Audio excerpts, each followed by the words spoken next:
Okay, so we're going to start with talking about an overview of glycogen. Glycogen is, of course, our stored glucose, and glycogen stores are pretty much in every cell,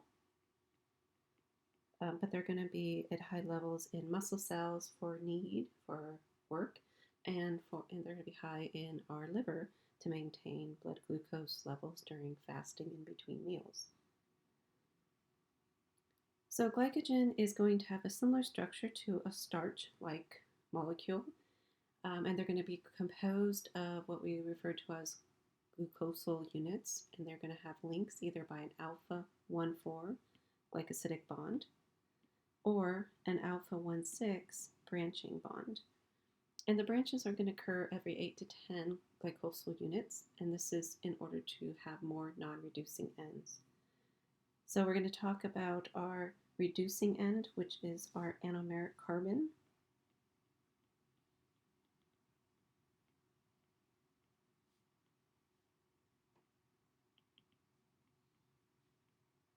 And our non-reducing end is that carbon 4.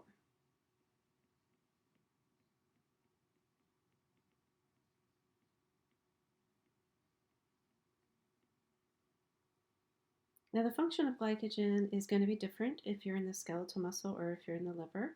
So in the liver, the function of glycogen is for blood glucose, to maintain blood glucose levels. So in between meals during fasting, when the liver is breaking down glycogen, it does not use that glucose for its own energy. Instead, it's going to have a specific enzyme, glucose 6 phosphatase, and this enzyme is going to add or remove a phosphate, and this allows the glucose to leave the cell, and it can leave the cell using just the simple GLUT2 receptor. So glucose 6 phosphatase is going to be in the liver to maintain blood glucose levels, and it's going to be in the cortex of the kidney to provide glucose to the medullary kidney cells. In the muscle, this is going to be a bit different because muscles are going to use the glycogen as their own energy source. So for muscle cells, you're going to generate ATP. Now, when you're to synthesize glycogen, this of course is going to come from glucose as a precursor. However, you have to activate the glucose in order for it to build, in order for it to have some energy, in order to form bonds and make the actual glycogen molecule. And the activation of your sugar is by adding phosphates and a nucleotide. So it becomes a UDP glucose, a sugar nucleotide. And this sugar nucleotide is going to provide the necessary energy to build glycogen. So sugar nucleotides are going to be used in transforming reactions when you have a 6-carbon compound, a hexose, is going to be used. Or it can also be used for polymerization reactions.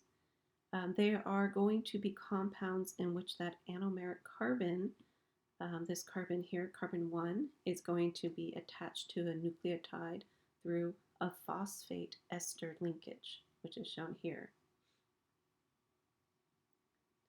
Now the properties of these activated sugars or sugar nucleotides is that you are going to use this, and the transformation does not, the transformation of transforming the glycosyl units to build glycogen, for example, does not actually require the nucleotide. The nucleotide is only important with the conformation and interaction with the enzyme, and it's the enzyme that actually does the transformation, of course. The nucleotidal group, which in this case is going to be UMP, is going to be an excellent leaving group. It's going to be stabilized, and so it pushes the reaction forward. Now, the formation of these is irreversible in that you can't simply go back. You have to move forward once you make the activated sugars. And so you're going to have basically your sugar, which is shown here, and then you're going to have your nucleotide, which is shown here. And your sugar has a phosphate group, of course, because the phosphate keeps that sugar inside the cell. And so you're basically going to have condensation between the nucleotide phosphate and the sugar phosphate. And you're going to have the nucleotide diphosphate, pyrophosphorylase, as the enzyme that's going to link the sugar to your base. Now, the sugar phosphate has a charged oxygen, and this is the nucleophile that's going to attack the alpha phosphate of your um, nucleotide triphosphate. So here's our alpha phosphate shown here. And so your sugar phosphate attacks that phosphate. And so basically your sugar phosphate and the alpha phosphate become attached to the sugar, or remain attached to the sugar and your nucleotide.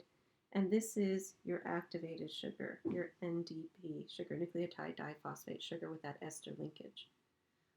Now the other two phosphates, the beta and the gamma of your nucleotide triphosphate, get released as a pyrophosphate, and then there will be an inorganic pyrophosphatase, which will generate two inorganic phosphates.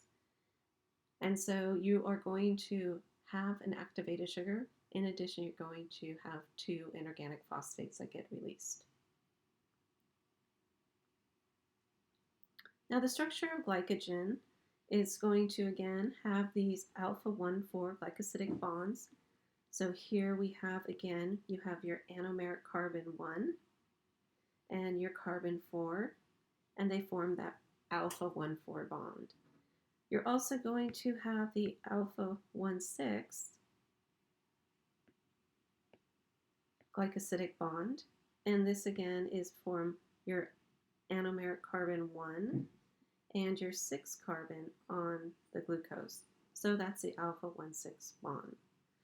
Now the branching is going to occur every 8 to 10 residues, and we'll talk about how that's done when we talk about formation of glycogen.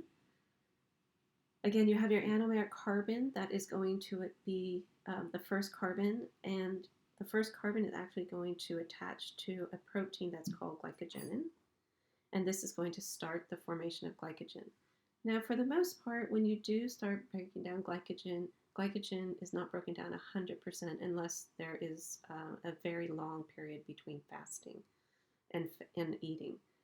Most glycogen stores, you use up some glycogen, but there's always going to be some left behind. And so you don't always have to start out new. You don't have to make a new glycogen molecule. And so this is showing glycogen right here, that protein that starts a new molecule.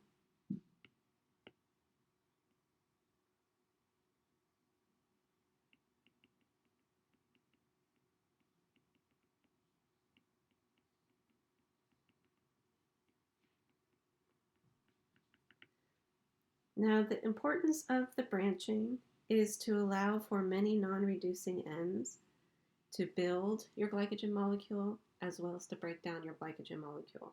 So glycogen is very highly branched, and it gives, again, your enzymes access to those non-reducing ends as needed. Another thing about glycogen, it has a very high molecular weight, so it is not the major stored form of energy. The major stored form of energy in our bodies, of course, is fat. Fat is very dehydrated. It does not have a lot of water, whereas glycogen does. It traps a lot of water, so it has a very high molecular weight.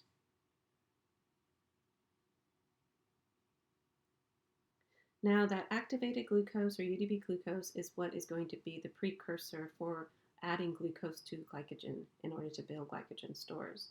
And again, this is going to occur in all tissues except for your red blood cells, and skeletal muscles and liver cells are going to have the abundance of your UDP glucose and glycogen stores.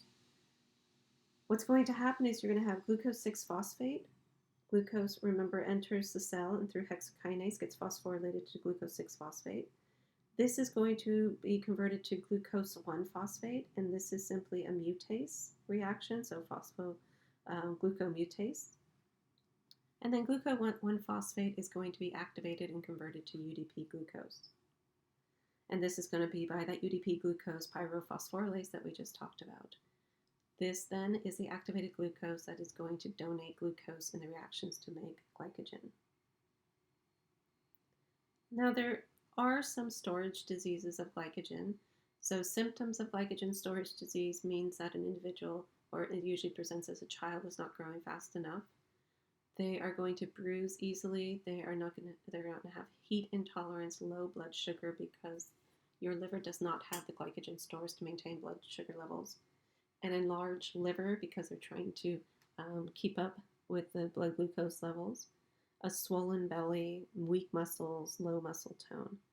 And the most common is going to be glycogen storage disease type 1 or von Gurk disease. And this is a deficiency of glucose 6 phosphatase.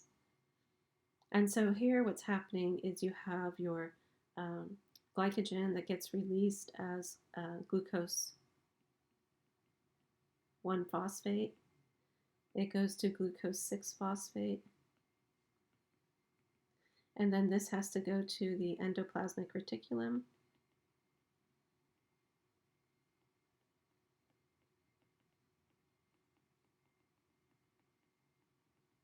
And then in the endoplasmic reticulum, you have glucose 6 phosphatase. And this is going to remove that phosphate. You have glucose. And then this can leave the liver and it maintains blood glucose levels.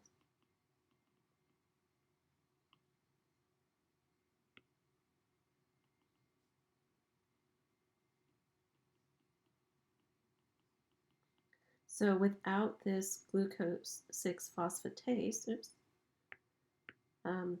your liver is unable to remove that phosphate from glucose 6 phosphate, and it gets stuck in the liver, and you cannot release it to maintain blood glucose levels. Now, there are other glycogen storage disease. We have some diseases that are associated with making glycogen. So you have glycogen synthase deficiencies. This is going to primarily affect the liver, and you're going to have hypoglycemia, which makes sense because you're not going to have that very fast, quick store of glucose to release during the fasting state to maintain blood glucose levels. You're going to have hyperketonemia because your liver is going to start making ketone bodies to try to compensate for the loss of your glucose to maintain that level. And this is going to lead to a failure to thrive and early death of the individual affected. Now, the type 1 that we just talked about, the von Gurk disease, this is the glucose 6 phosphatase, and again, this is going to lead to enlarged liver, growth failure, severe hypoglycemia, acidosis, etc. You have the lysosomal alpha glucosidase, and this is called Pompe disease, and this is going to be important in lysosomes. So this is going to have an effect on many different types of muscles, cardiac muscles, and usually this is death before 2 years of age. You can have a late onset with a myopathy, and then in adult form, you can have muscular dystrophy-like symptoms. We have the debrancher enzyme, which we'll talk about. So this is going to break down those alpha 1,6 branches as you release glucose. And so if you have a defect of that, you're going to have, again, hypoglycemia. You're going to have some muscle affected. And then you're going to have deposits that have shorter outer branches, glycogen with shorter outer branches, because they can't remove the branch completely. So it looks sort of truncated glycogen molecule. There is the branching enzyme, which is important for building glycogen. This is Anderson disease. And in this case, you're going to have a hepatosplenomegaly. And then you're also going to have glycogen with long outer branches. And this typically is also commonly fatal. Muscle glycogen phosphorylase, break down glycogen. This is McArdle disease. This can have either early or late onset. You have muscular pain induced by exercise, cramping, etc. Liver glycogen phosphorylase. So this is HERS disease. And so this is actually quite mild hypoglycemia and a good prognosis. And then we have, of course, phosphofructokinase 1 and GLUT2 receptor diseases that also impact glycogen. So in general, glycogen is going to be a molecule that is made inside of most cells. It's going to be composed of your glucose units, glucosal units, and these are going to be linked by alpha 1,4 and 1,6 branches, alpha 1,6 branches. Energy is required, and this is stored in those activated UDP glucose molecules. We're going to talk about glycogen synthase. Glycogenolysis is the degradation of glycogen, and storage diseases can affect different enzymes in this process that can be fatal or very mild.